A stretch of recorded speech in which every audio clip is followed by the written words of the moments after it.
All right. A lot of good kind of distribution here. We're gonna get a little bit of hands-on with FiftyOne today. So, for those of you who are familiar, you're gonna see a new way to use FiftyOne.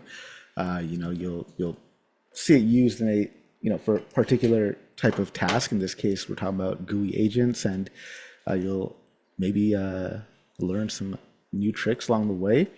Those of you that are brand new to FiftyOne, well, you guys are gonna be in for a good session of learning. There's a lot of cool stuff we're going to cover today in FiftyOne. All right, I'm going to go ahead and get started. We got about 40 people in the chat, so I think that's enough to go ahead and get started. So without further ado, let's jump right into it. All right, so this is part 2 of the series, a 3-part series, right? Last week was part 1, and of course, next week is the final series. Just a refresher, Harpreet Sahota, hacker in residence here at Voxel 51, and hosted many of these webinars and virtual sessions. But yeah, just a little bit about me there. Quick overview of what we're going to talk about today, just a recap of what to expect in the series. Then I'll talk about the many shapes of GUI agent data sets that I've seen out there. And then we'll explore and build a GUI agent data set, and we'll use FiftyOne as our tool to kind of understand that. I'll be driving home the need for kind of a standardized format, and then some tips and tricks for building a robust GUI agent data set. So a lot to cover. For those of you that missed session 1, session 1, this session, next session, they're all going to be up on YouTube. You'll get a link and an email with links to all the resources that we cover by I believe like Monday or something like that. You'll get links to it. They'll all be up on our YouTube. But the previous session was just kind of a historic overview, real deep dive actually into the current topology of the landscape for GUI agents. So my goal with this session, and hopefully it achieved that goal, was to give you a clear understanding of the current capabilities, limitations, and kind of opportunities for innovation in this GUI agent space. This session, we're going to talk about data sets. In the last session, I talked about the importance of data and how it's the backbone of training a good GUI agent. In this session, we're going to go double click on that, go a little bit deeper. You'll get an appreciation for what it takes to create a curated GUI data set and build a kind of repeatable methodology for building a data set. We'll talk about the importance of understanding, looking, and knowing your data as well. The next session, we're going to take the data set that we've built and worked on in this session, and then we're going to fine tune a vision language model over that data. So we'll fine tune it to interact with a particular app, in this case, the FiftyOne app. And we'll talk about best practices and everything with respect to that. So it'll be a good next couple of sessions. First, I want to jump into just talking about the many shapes of GUI data. So what we're going to do is we're going to look at a number of different data sets that I've parsed into FiftyOne format.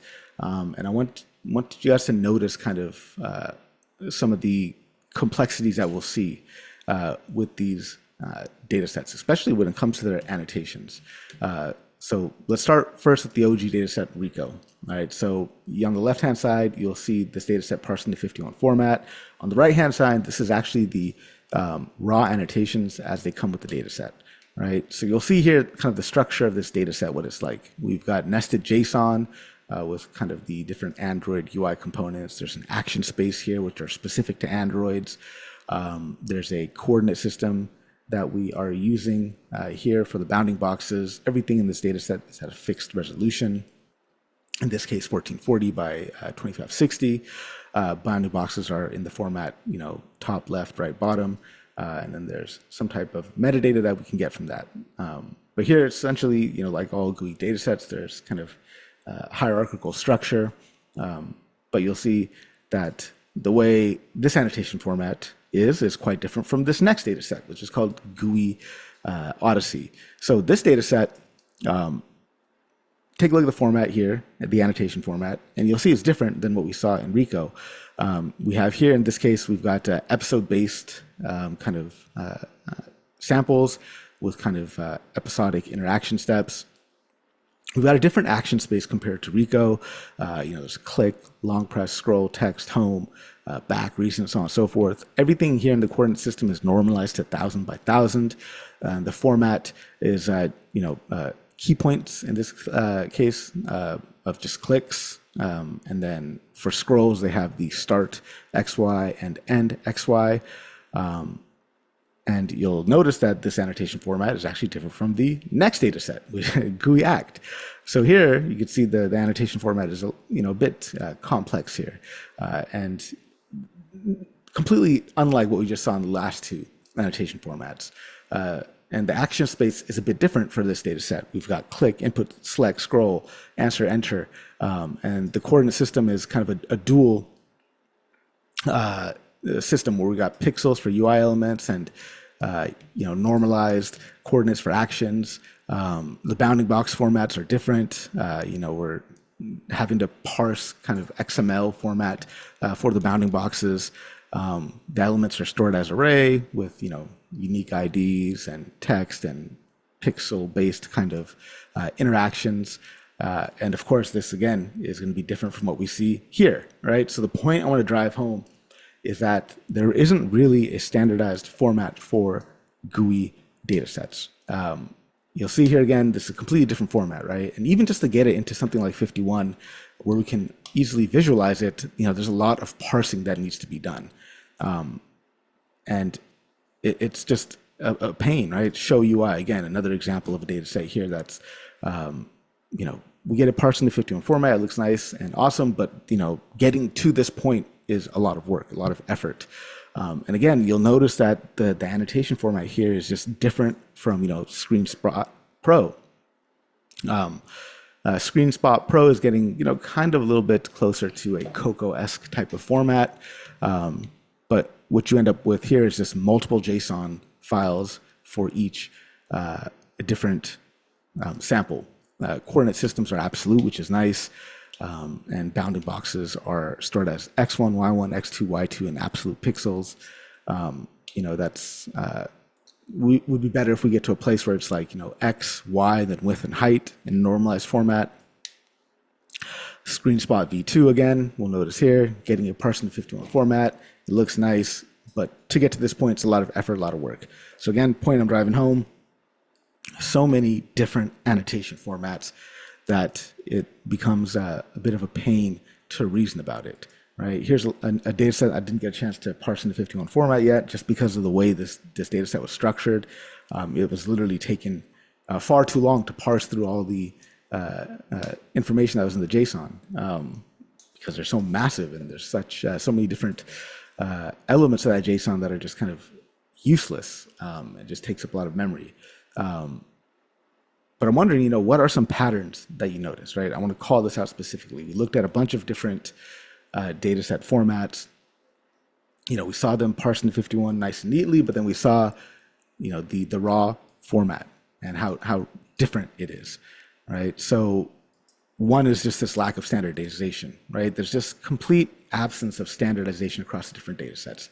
Every data set we've looked at uses its own coordinate format, right? And even different coordinate systems. We get absolute versus normalized, or sometimes just restricted within, some particular range, 1,000 by 1,000, for example, and different field names for even the same concepts. So of course, this is a ton of fragmentation. It just makes it difficult if you wanted to combine data sets together, so you can use it in some type of unified training pipeline.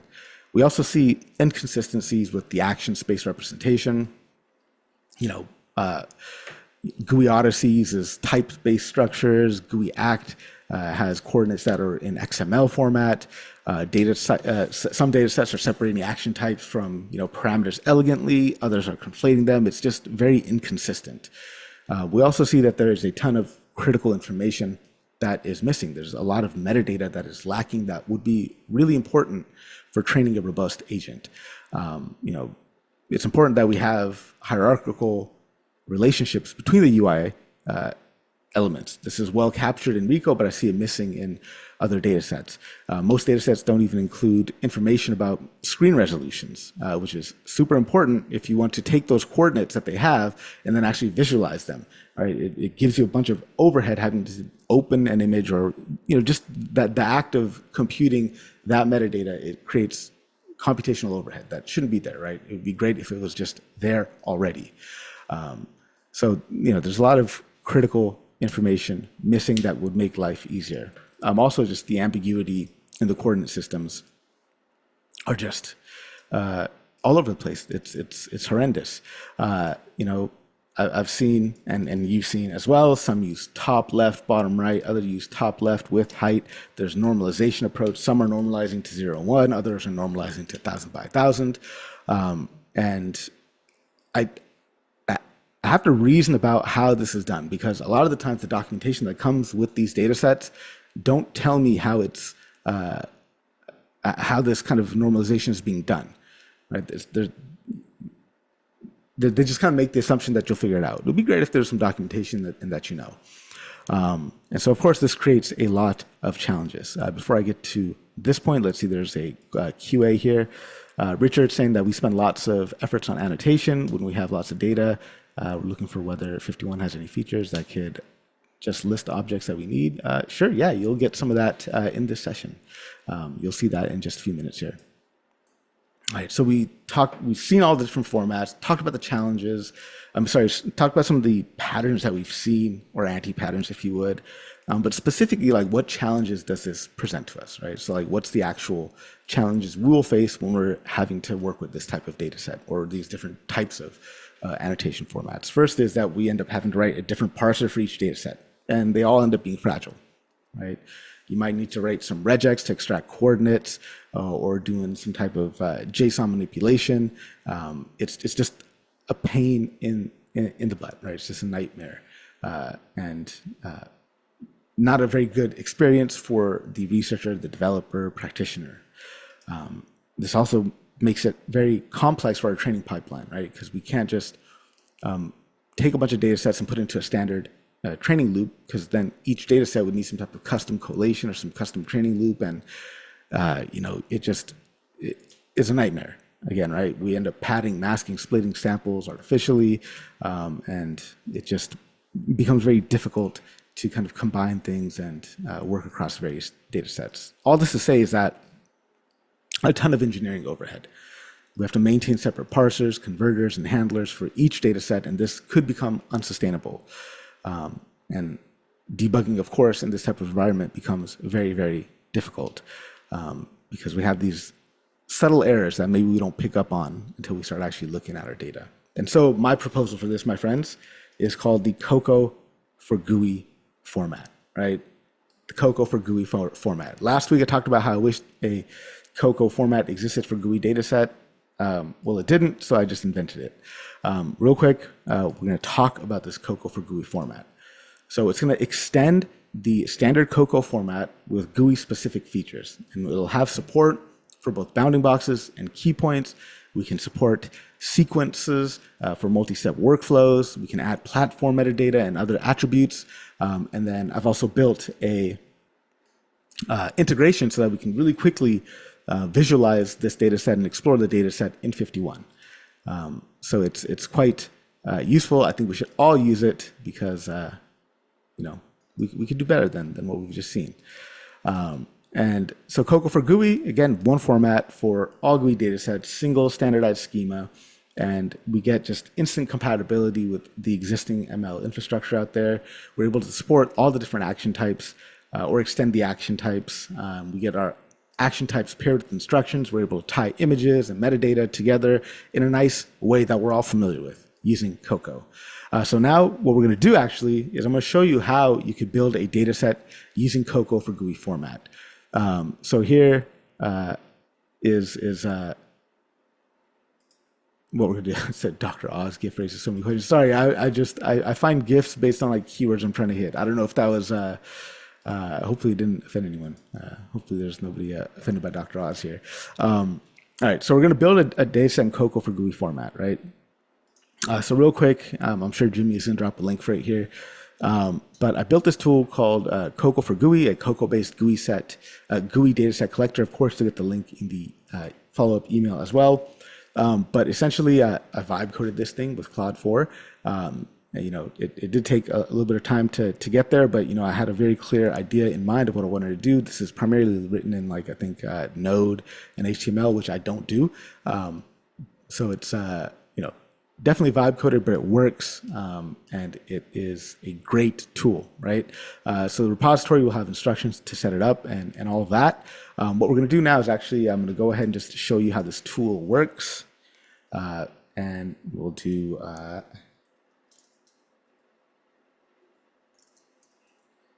All right. Cool. So once everything's local, everything's staying local, everything is right here on your machine. We'll go to the local host. Sorry, not 5151. In this case, it's 3000. And here's the interface for working with COCO-for-GUI format. To collect our annotations in COCO-for-GUI format. All right. And so I just want to kind of show you how this tool works. So I've got a existing data set that we can load in and work with, and we're going to look at this a little bit later. But let's just work using like a standard just live capture. And I don't know if I could do a live capture and Zoom stream at the same time. We are going to find out. Let's see. Let's do a window, right? Actually, let's do a window here. I'm going to share this window. Let's just go to some place like, I don't know, docs.51, right? And let's refresh this stream. And let's see. Let's start live capture and do a window and, a particular Chrome tab. We'll go to 51 user guide. All right, so it looks something like this, right? So the way this will work is, we could start by, navigating, moving around, so on and so forth, and it'll move here. And when we're ready to capture something, we just hit capture the frame, right? Once we got the frame captured, we could draw a bounding box. In this case, we could say here, draw a bounding box here. Once we got the bounding box, we can enter in the information, in this case, Chrome, Mac OS, the task description. I could say something like locate the docs for annotating datasets, right? Right, and what's the action? So I kind of fixed the action space within the app. You can add to it if you want, but the way I think about this is, if I'm asking if I eventually want the model to be able to locate where to find things, I would say, okay, I would want you to hover, right? Because I would want the model just to hover over this section, right? So the action type is hover. What is this element type? Well, this is a menu item or text. I call this a menu item because this is, in fact, a menu of things that we can click on, right? And what I'm going to do is just click save, right? And then, of course, I can also, within the same frame, I can add another click point, and I could say something like book a demo for FOE, 51 Enterprise, right? Which is something y'all should do if you're interested in 51 Enterprise. Highly recommend it. So click point, and in this case, the element type is going to be a just standard button, right? And we could save that, right? And just for illustration purposes, what I want to show is just save this frame. So we'll save the frame and just show you what we end up with here. So I'm going to go here. Let's go to workspace. And everything gets captured in this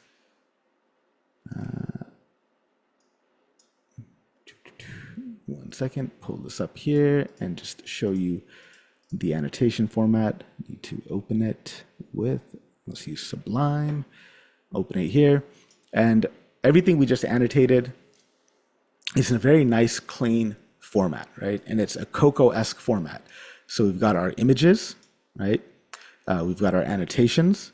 Each annotation has the information that is needed for it, right? And also with this tool, we're able to capture things in a sequential format as well. So you can start a sequence of actions and do this kind of multi-step workflow, and then again, output everything in a nice, clean, consistent format, all right? And so this is what this tool allows you to do. Of course, completely open source, and outputs our data in a very nice, clean format, right? And for this, I've actually built a importer. So once we have our data set in this nice COCO-for-GUI format, we can easily import it in FiftyOne using the COCO-for-GUI dataset importer, which you could find here. So go ahead and scan that. Of course, you'll get a link for this as well. But the COCO-for-GUI dataset importer just makes it really easy for us to take this dataset that we've built, parse it into FiftyOne format, and start doing some interesting stuff with it, right? So what we're going to do now is actually take a dataset that I've built. I've painstakingly spent a lot of time creating this dataset, and we're going to work with it. The code that we're going to work with is at this repository here. While you guys navigate there, let's see if there are any questions. Cool. Does COCO-for-GUI use Rust or C++ or Python for performance? Look, dude, all I do is Python code for machine learning. This stuff is just all written in Node.js and HTML. Like, I don't know if I really, like, you know, it's just a tool I built as a prototype and something that helped makes life easy for me. You can go ahead and fork the repository, rewrite everything in Rust or C++, and, you know, go ahead and submit a PR. But for my use case, the way it is, it's just been fine. It's worked. So yeah, if you know Rust or C++, go for it. In this case, everything was just basically HTML. Cool. What I'm gonna do now is just go ahead and let's just stop the stream here, close this down, and let's go ahead and work with a data set. All right, so I'm gonna go ahead and just close down the app. And what we're going to do, that GitHub repo that you guys all got a link for, we're going to work with it. And I'm purposely going to first do everything using the FiftyOne SDK before I launch the app, right? There's a method to this madness that I'm going to be presenting here. So first and foremost, you know, we'll install the requirements. There's a couple plugins, FiftyOne plugins that we are going to make use of for this particular workshop. So we're going to go ahead and download those. I think we do plugins workshops every now and then. One of them must exist on YouTube if you want to learn more about plugins. They're really fun, interesting, and not too difficult to make. And I'll help you make one. Anyways, I've got a zip file here that you can download from my Google Drive. Once you get this zip file downloaded, it'll be extracted right here. And so this is COCO-for-GUI format. This is what the data set looks like. We'll have all our images and then the annotations, right? Just everything kind of all in one place. What I want to do now is just go ahead and look at some of the raw annotations, and then we're going to work with these samples in FiftyOne. So first and foremost, you know, just looking at the keys in the annotation, the number of images, and the number of annotations I have total. We'll see the different types of actions that are present in the data set. And of course, we could take a random image here and just a little bit of preview for the types of images we're going to be working with. So we could take a look at this random image from the data set, and using that annotation file, we can look at some information about it, the size, number of annotations, so on and so forth, right? Of course, working with your data set in this format is a bit cumbersome, right? Having to like manually do all this stuff one image at a time. It's you know, it's frankly a time-consuming process. Your energies and efforts can be better spent if this process is streamlined, and of course, that's kind of where FiftyOne comes in. So of course, I mentioned that I built a dataset loader for COCO-for-GUI format. This will download that dataset loader, just the logic for the dataset loader. And what we're going to do, real simple, is just create a dataset. And this is using standard FiftyOne API, the from-dir API, using our custom importer, right?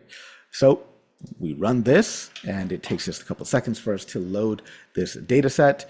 And you can see here we've got 739 images. And believe it or not, this 739 images with the annotations. This took me like 3 weeks. I think my boss is in this room. I'm sorry, Jimmy. Yes, it took me like 3 weeks to annotate 739 images. Painstaking, brutal, hard work, but it must be done, right? It must be done. And so I did it. So real quick, just we can call the data set once it's loaded, and we can get a sense of kind of what's in it. Our data set name, the media type, number of samples. We're persisting this, meaning that, when we come back to, once we clear out this Python session, restart or whatever, the data set is still persisted to disk. And the way this works is all of the images and annotations are backed into a MongoDB database. And there's a lot of people here that already know FiftyOne. So, if you're interested, if you're brand new to FiftyOne, of course, come to our Get Started workshop. We do this every month, and you can kind of get the full lay of the land. I'm going to gloss over this for now, but just kind of for consistency and just kind of show you what we're up to here. We have our data set. Our data set is comprised of samples. So just looking at one sample here, right? Looking at one sample in FiftyOne, a sample looks something like this, right? So we've got a file path that points to that path, to that sample on disk. Because we're using COCO-for-GUI format, the metadata is built in as part of the annotations. We don't have to recompute the width and the height later. We've got our key points parsed here. The key points are parsed in relative format. So what this means is, doesn't matter what, we can take the same image, rescale it to a bigger size, and not have to worry about doing anything with those key points, because they'll still, you don't have to change them or do anything. They're relative. Got the task description, the action type, and the type of element it is, right? So this is what a sample looks like, just conceptually. So when we kind of work with stuff, you'll be able to understand this a bit more. We can, look and see if there's any detections on this sample. In this case, we do have detections, so we're slicing in to our sample. And so COCO-for-GUI format is going to output everything in a data set with all your detections in the detections field. So we're saying, okay, in the sample, access the detections field, and then actually give me all the detections from the detection field. So that's what's happening here. We can access a specific detection by index because this returns a list, of course. Again, we covered this and a lot more in the Getting Started with FiftyOne workshop. Check that out. I'm going to gloss through here to get to the good stuff, but just showing you that we could filter stuff, right? We could see how many detections of a particular type are on that sample. We can access, specific attributes of a detection, and just kind of showing you how we're able to access information about a particular sample. Of course, samples together form a data set, and it's much better to look at stuff in aggregate. What we're going to do now is actually explore the data set. But before I launch the app and before I get to that point, I'm just going to talk about some particular types of workflows that make sense for us when we're working with GUI datasets, right? So what are some of the things that we might want to look at and understand about our data set, right? So in FiftyOne, we can create views into our data set. So for example, if I was interested primarily in looking at all of the detections, bounding box detections that have the label click, and only those, what I could do is create a view for that. So that's what I'm doing here with a real simple one-line API call, essentially, right? So it's a non-trivial thing to do. If you think about how we're working with those annotations, the raw annotations, and trying to do this, it would take several more lines of code to accomplish that. But the FiftyOne API makes it quite simple to do this, and now we're able to, just with a couple lines of code, do something non-trivial. In this case, now I've created a view of our data set where all of the labels in this view are bounding boxes with the click label, right? I'm saving all these views to the data set, and when we go to the app, we'll be able to look at them a little bit later, but just showing you that we could do this. Now, some interesting things that we might want to do is related to data quality, right? Like I'm telling you that it is painstaking hard work to create a data set of any type, right?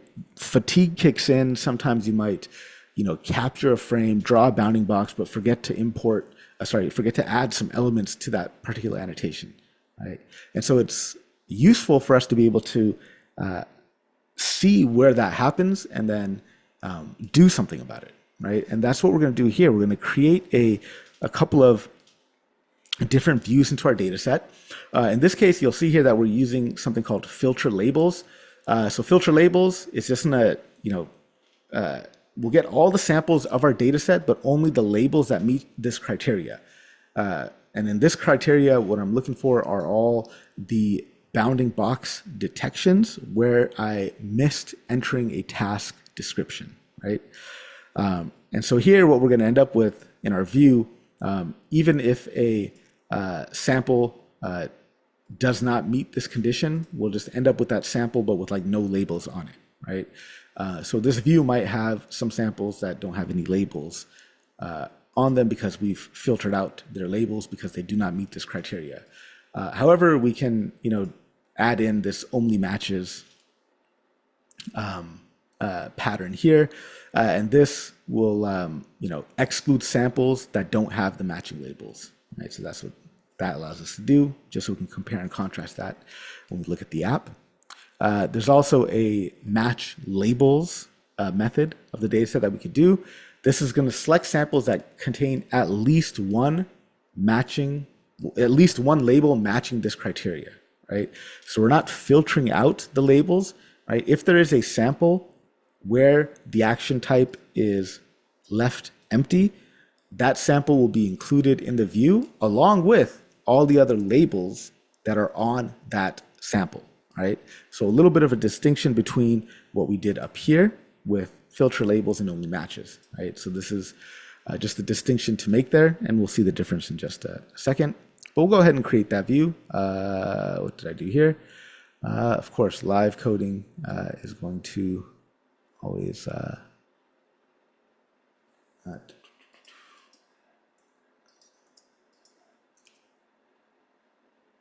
right, you know what? I'm just going to go ahead and not debug that right now. Let's just hope this one works, right? Filter labels.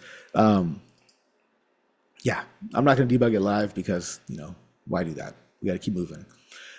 So what we've done here is now we've just created views into our data set where maybe we missed some annotations. We can go back and see those in the app and then do something about them, right? So right now we're going to code out all this thing, code out all the views, and then we'll look at everything in the app in just a second. Something else that is non-trivial to do, but with just a few lines in FiftyOne, using the SDK, we can achieve it. In this case, this is going to be computing the area of the bounding boxes for all the bounding boxes in the data set, right? So this is something that's not it's not a trivial thing to do, but with a couple lines of code using this view expression called the view field, we're able to slice in to our detection fields and get the area of the, get elements from the bounding boxes. In this case, we're going to compute the relative bounding box area, use the metadata width and height, and then just add that back to that particular detection. So just to show you what it looks like now. So this detection will now have a field on it called relative bounding box area, right? Something else that we might want to do, again, a non-trivial thing to do, but with a couple lines of code, we're able to achieve it here. You might want to see the distribution of detections or key points across all your samples. So again, we're going to use a view expression, in this case, view field. And very quickly, I'm just going to count all the bounding boxes that are on a sample. And then likewise, I'm going to count all the key points that are on a sample, right? And let's just look at this real quick. Let's look at the same sample that we're looking at here. Right. And we can see the number of points that are on here and the number of bounding boxes, right? And this will all be made clear how useful it is once we get to the app. Also, just want to call out, Dallas 51, we could do some more advanced workflows. In this case, doing analysis with embeddings. And I'm running locally here on my MacBook, but I'm going to use OpenClip Torch. Again, it's quick. It's only 700 something samples, and what this allows us to do now is create a embedding for all the images in our data set. So let's go ahead and let that run, and I'll check the Q&A while this is running if there are any questions.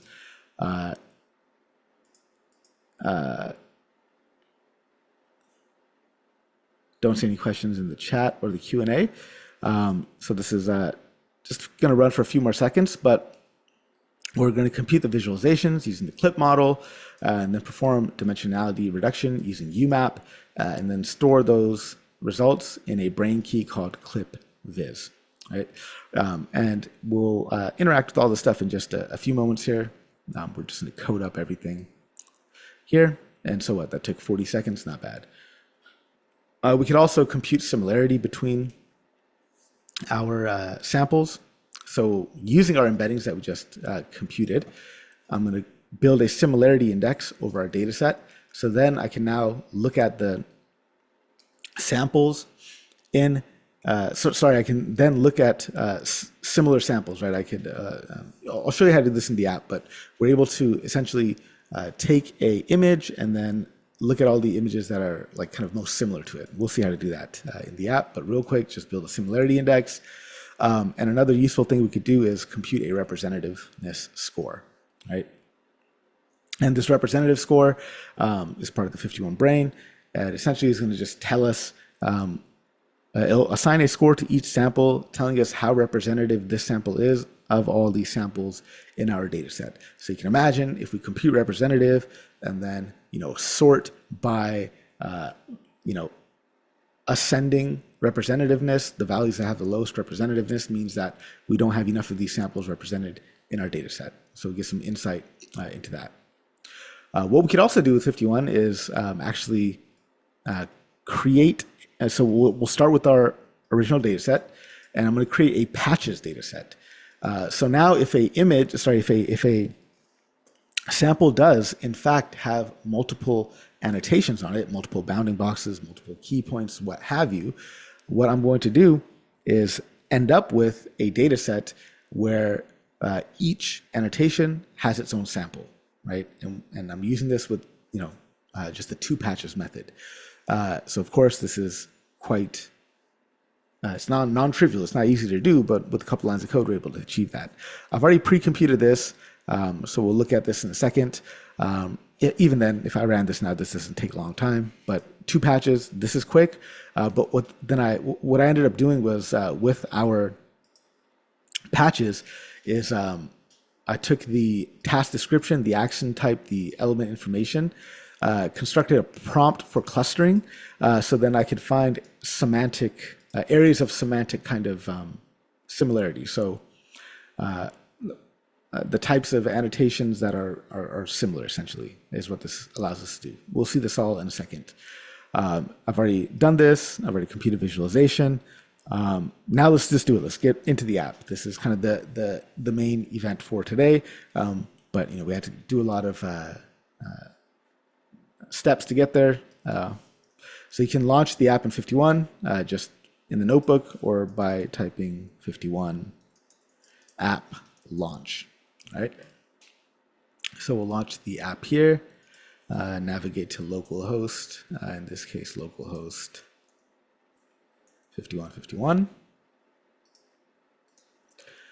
All right, and the dataset name that we have is session 2 dataset. Oh, what happened here? Looks like I accidentally closed the app. So the app launches automatically on Arc browser, but I'm using on my Arc browser because that's the default browser. And so when I close out Arc before I close out Chrome, I get a little bit of a issue here. All right, cool. All right, so here is our data set. So real quick, just give you a lay of the land for the data set. For the app, if you're not familiar with the app. This up here is called a view bar, and we could add stages to a view bar. So in this case, I could shuffle the data set, and I could shuffle the data set and then take a random sample. Take a random sample of size 10, right? And I've created this view, and if I want to save this view, I can essentially just go here, save the current filter as a view, and we'll just call it shuffle take 10, and just save the view, right? So we got the view bar, we're able to toggle between light and dark. And I just want you to know that there's a reason why I'm explaining everything in the app, like doing this the way I'm doing this. Once we start looking at the actual samples and how they're annotated, this will become clear. But we can toggle between there. We can open the saved views menu. We can see all the views that we've saved. We've got the sidebar here. We've got different groups in the sidebar. We can hide the sidebar. We could change the color palette. We can look at annotations by value or by instance and change the opacity, right? So there's a lot of things that we could do in the app that if we were to take a standard VLM, it won't know what to do with the FiftyOne app, right? Even if we take a GUI, a VLM that's already been fine-tuned to be a GUI agent, it's not going to know what to do with FiftyOne because there's a high chance that nobody has created or collected this type of data. So we're going to be doing something new. We're going to teach a vision language model to interact with FiftyOne, right?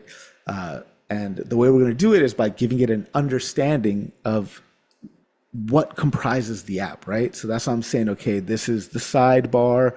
These are groups within the sidebar. If I want to see available filter options for the key points field, I can click on this icon. I can then open the filter by label menu. I can then click this, and then all of a sudden I could see these samples, right? So all of these ways of interacting with FiftyOne is what we're going to teach a vision language model, a GUI agent to do by fine-tuning a vision language model, right? How to hide the sidebar, how to open the embeddings panel to the right of the samples panel, open the select brain key menu, visualize the clip embeddings, color it by representativeness, right? So all of these different interactions and actions that we are taking that I've just demonstrated to you, this is the type of thing that we want to teach a vision language model to do. Hence why I have a data set filled with FiftyOne images, right? So I'm gonna pause there, see if there's any questions. But this is what, what we're gonna do, right? So if we go ahead and just do something here, let's just actually open the sort by menu. And let's actually, we could sort by created at, last modified at, or we could just say sort, open the view stage menu, type in sort by. In this case, I want to sort by point counts and just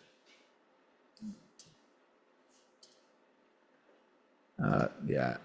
I'm not using the right syntax. Anyways, I should have added that as a dynamic sample field. But what we could do is, more interesting stuff. So let's just show you more and more what we could do with the app. I'll show you how to do embeddings. But let's, before I start getting into too much kind of the lay of the app, let's first understand our data set. So a little bit of motivation for why I was describing the app the way I was describing it. But let's actually understand our data set a little bit more. So I'm going to create a dashboard here. I'm going to add a plot to the dashboard. I'm going to create a scatter plot first, and I'm going to call this resolutions of images. The Y source will be the height of the image. The X source will be the width of the image, right? And I'll go ahead and create this plot. And this is a good way for us to get some sense of the distribution of resolutions in our data set. Let's also create another plot here to help us understand the distribution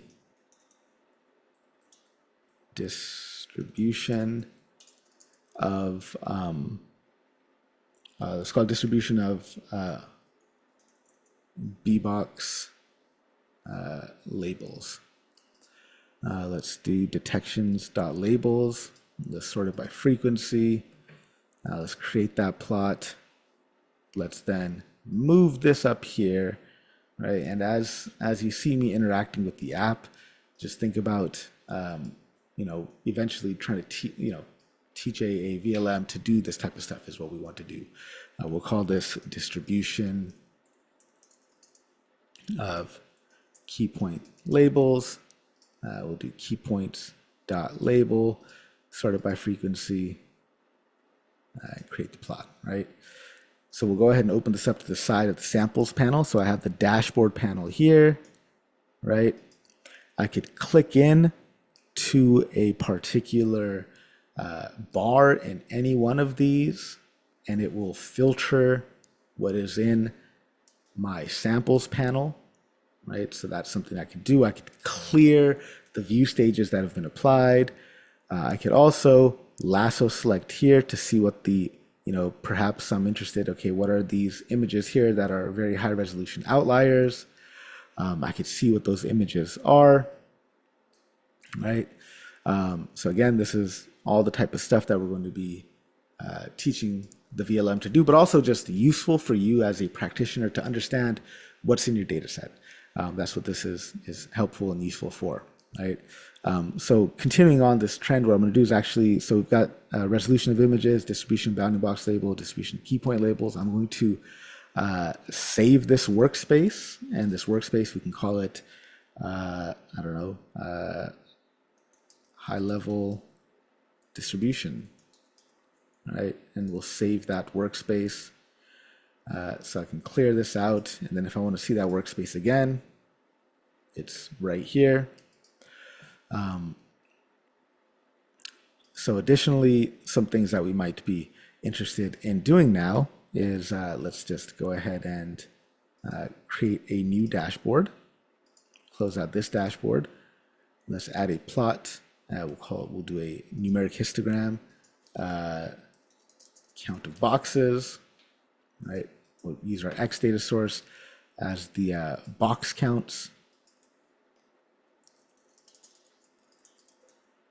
Number of bins, we can, I don't know, how many bins should we use? Let's just use 25 bins, let's do that. Let's create another plot here, a numeric histogram, count of key points, right? And then we'll do here point counts.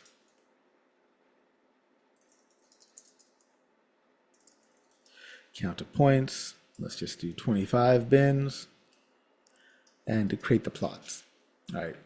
So now I want to tell you how I reasoned about trying to create this data set. So as you can see here, there's many different interaction points on the FiftyOne app. There's so many different ways that we can interact with it, right? For example, I just created this, this new workspace, right? So if I want to save this workspace, I need to teach a model to understand what the instruction is. And in this case, the instruction is going to be open the workspaces menu, save the current workspace as a workspace, and name it count bars, right? And then save the menu, right? And so the way I've done this was, first was I created images, as you can see, I created samples, as you can see here, filtering down to samples that have just a few, detection. In this case, it has 0 detections. Let's clear that out, and let's look at boxes that.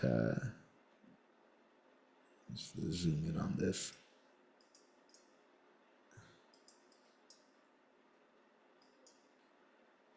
Zoom out. Let's just look at detections with samples 1 detection.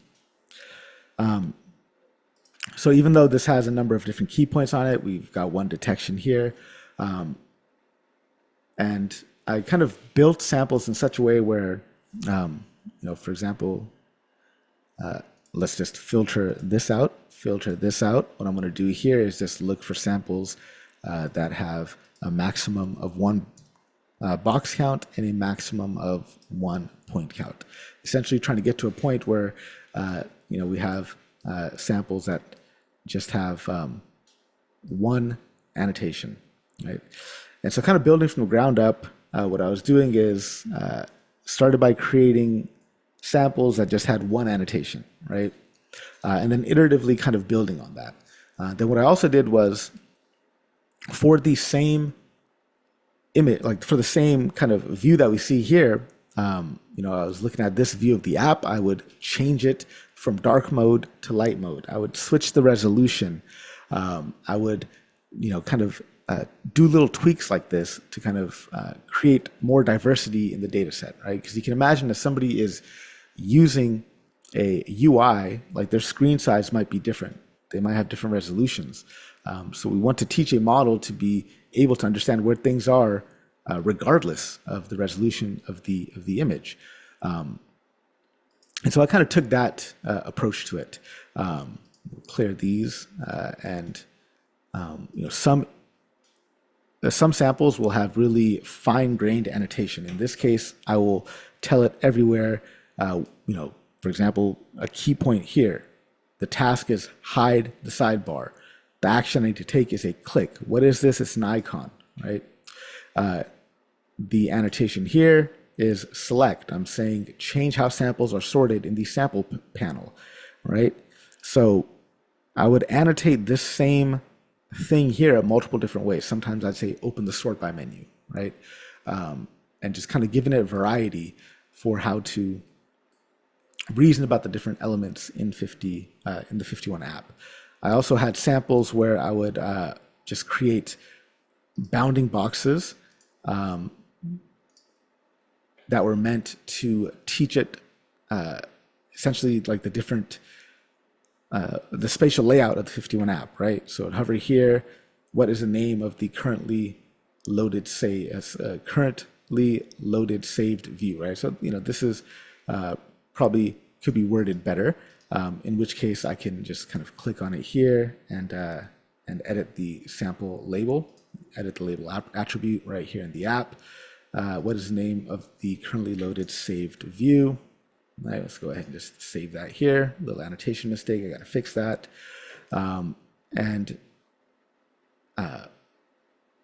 This is how I built the data set from the ground up, just trying to teach it the different spatial layout of the app and learn where things in the app are. Because when we use the FiftyOne app, the vocabulary we use is very particular, right? For example, this is the, we could find the name of the data set here, but we can also open the select data set menu, right? And we have a menu here. I mentioned that we had some views. Well, we can click on the saved views menu and we can load a saved view. Right, so we can load this saved view. And my apologies, I'm trying to communicate two different things at the same time here. One thing I'm trying to communicate is the level of detail for the annotations and the type and my rationale behind why I annotate things the way I annotated it. But on the flip side, I'm also trying to teach you like the things that you could do with FiftyOne yourself. So there's like a dual approach I'm taking here for what I'm doing. So the use of this application, so the use of the application here, FiftyOne, is to visualize and curate your data set.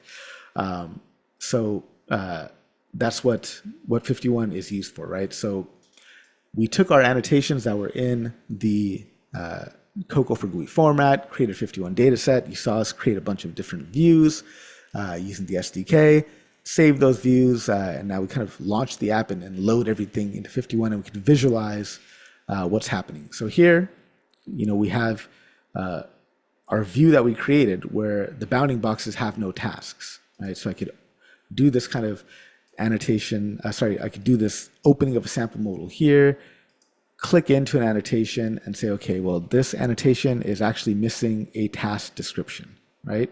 Well, because I've installed the edit label attributes plugin, I can fix this right here on the spot. So in this case, I can say open the model evaluation panel, right? So I'm doing that right there on the spot. And at the same time, like these actions, these things that I'm doing is what I want to train a model to be able to do in the FiftyOne app. So here we can edit label attributes. In this case, only one label at a time can be edited. So I'll edit label attributes, basically showing you how you can fix the task description, open the histogram panel, right? And this element information here, this is going to be a menu item, right?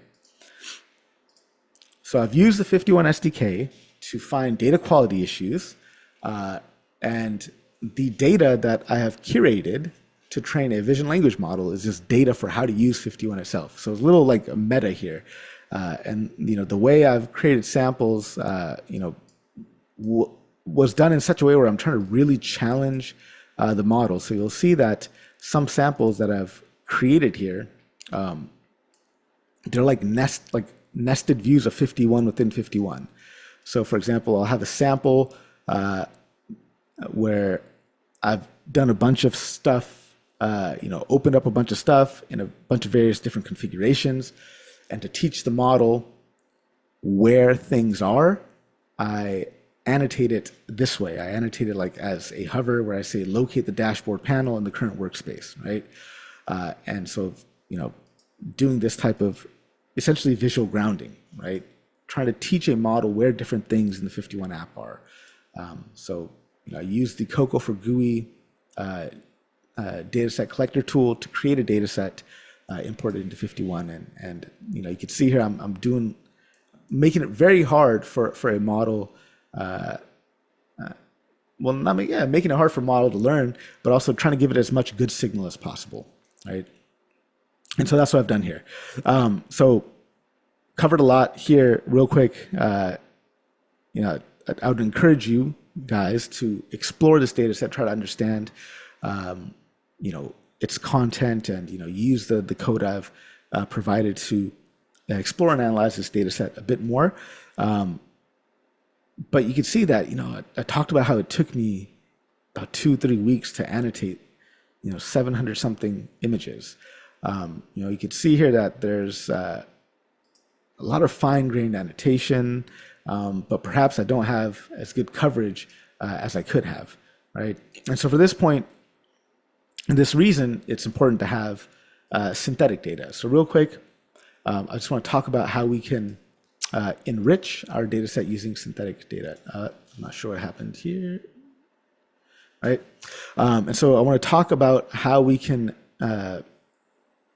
expand the data set that we've created by generating synthetic data, and a few different ways that we could do that makes sense for a GUI data set. One, of course, is resolution scaling. This is important because users are working on different monitors and different screens of different sizes, right? So because users can be interacting with our agent in an environment where screen size is different, our model should be robust to that. So if we train on multiple resolutions, we're hoping that the model learns more kind of scale invariant features. And of course, because COCO-for-GUI format has normalized coordinates, the annotations are able to work essentially with any resolution.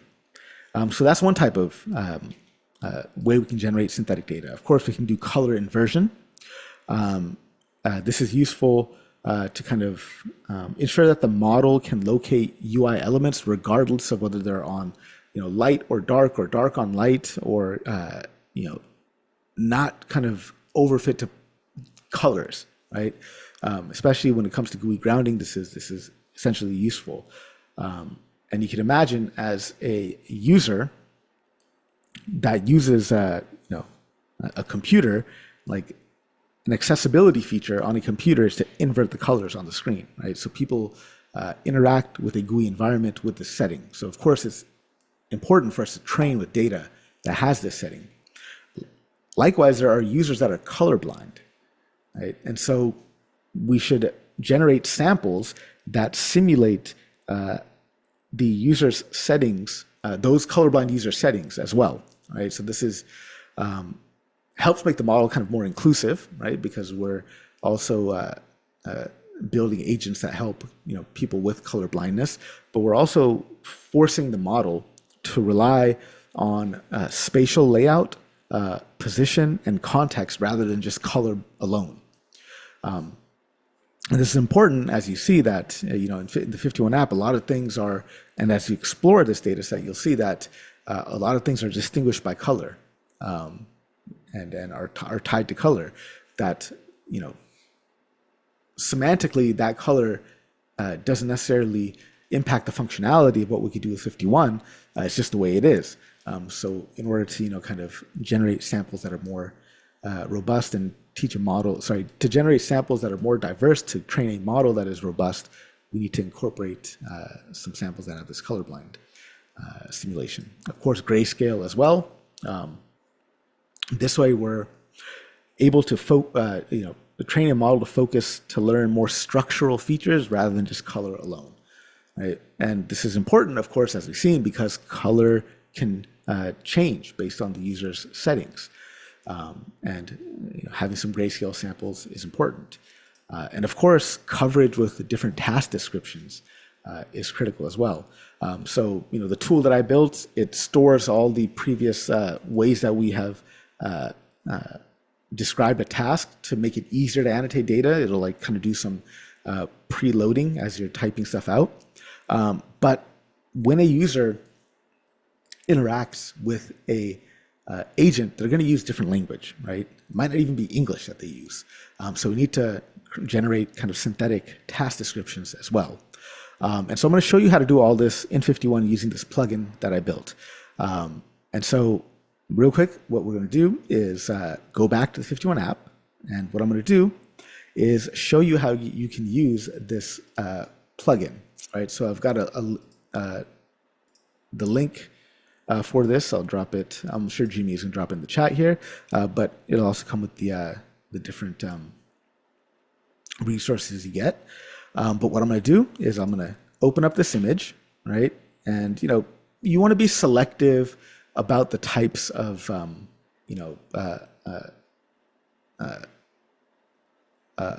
augmentations you want to make, right? So I can go to my embeddings panel here. You see I've already created clip embeddings, so I could find different clusters of samples and say, okay, well, you know what? There's a lot of samples here in this dense point.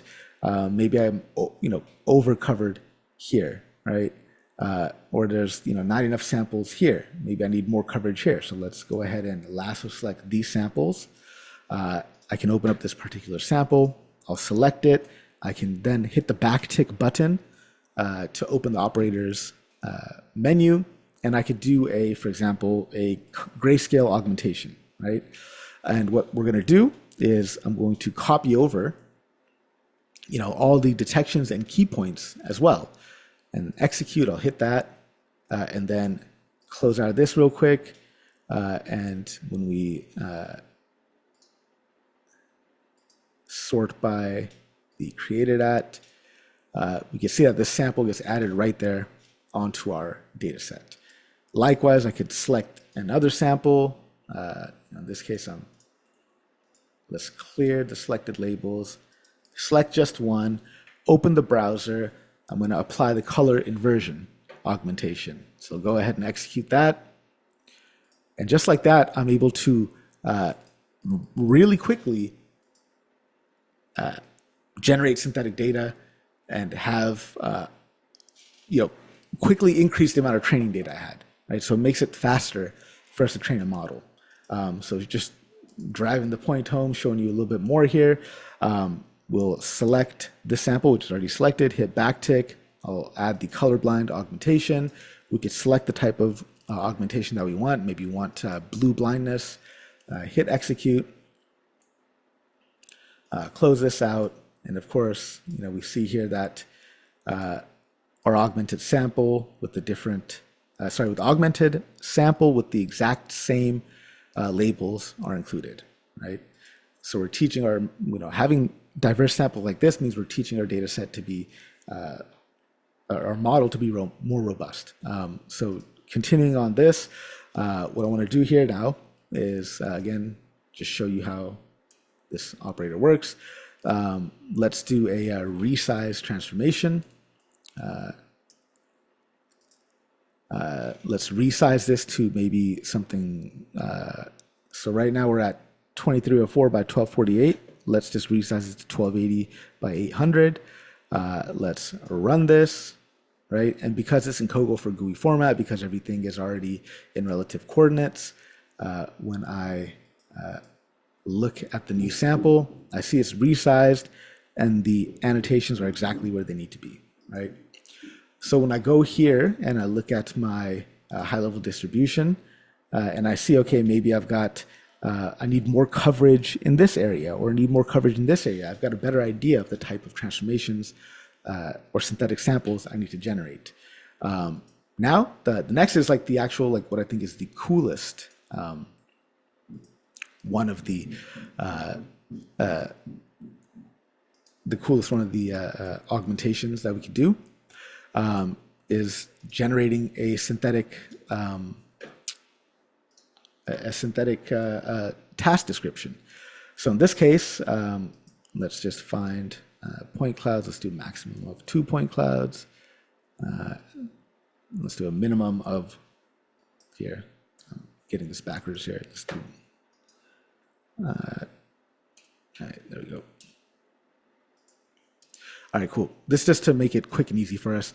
We can see here I've got a number of different key points and detections. Let's do max 2. Geez, all right, under pressure. Cool. So I'll open this up.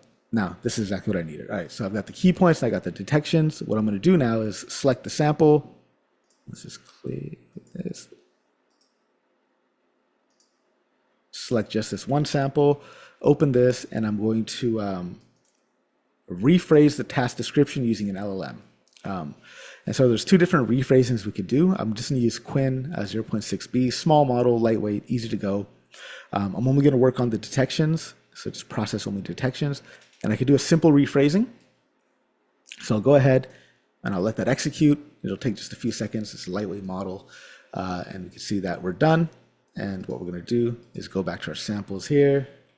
Let's just clear all the filters. And here, let's look at our detection. And we can see here we've got the original locate select dataset, rephrase go. Okay. So yeah, using this, I could probably do a better job at the prompt. That's hackable. It is a small model. That's funny though that I did that. But we can rephrase the task descriptions as well with this plugin. All right, so I know we're over. There's a lot of questions coming in, a lot of chatter going on.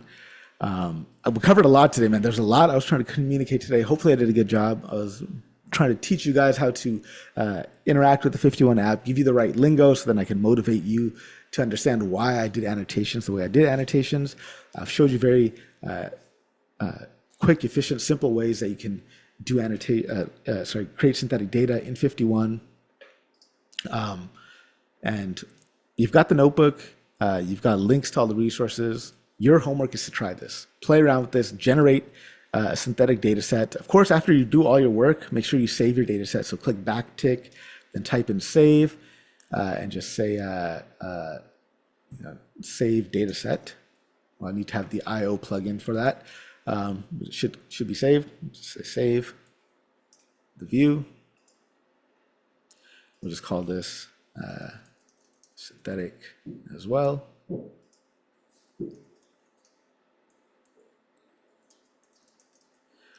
All right, so we'll do that. And then also note that once we've created synthetic views, we'll have tags associated with all that stuff as well. So your homework is to run through the notebook that I shared, play around with it, do some augmentations, create some interesting workspaces, and then when you do that, push it to Hugging Face Hub. All right, so we have an integration with Hugging Face Hub that will allow you to, with just a couple lines of code, share your data set with the world. So what I want you to do between now and next week is to play around with the code I've got here, play around with 51 app, create some synthetic samples, because next week we're gonna train a model to interact with the 51 dataset. Covered a lot today, my friends. Thank you for your time. Thank you for sticking with me. Speaking of Hugging Face Hub, we've got a lot of data sets on Hugging Face Hub that you can check out. All my stuff's on GitHub, everything we've been working on. You get links to all that. Let's connect. So please do connect. If you got questions, comments, hop into the 51 Discord and be happy to answer any questions you got. So yeah, that was a lot of coverage today. Covered a lot, went through a lot. Hopefully you found it valuable.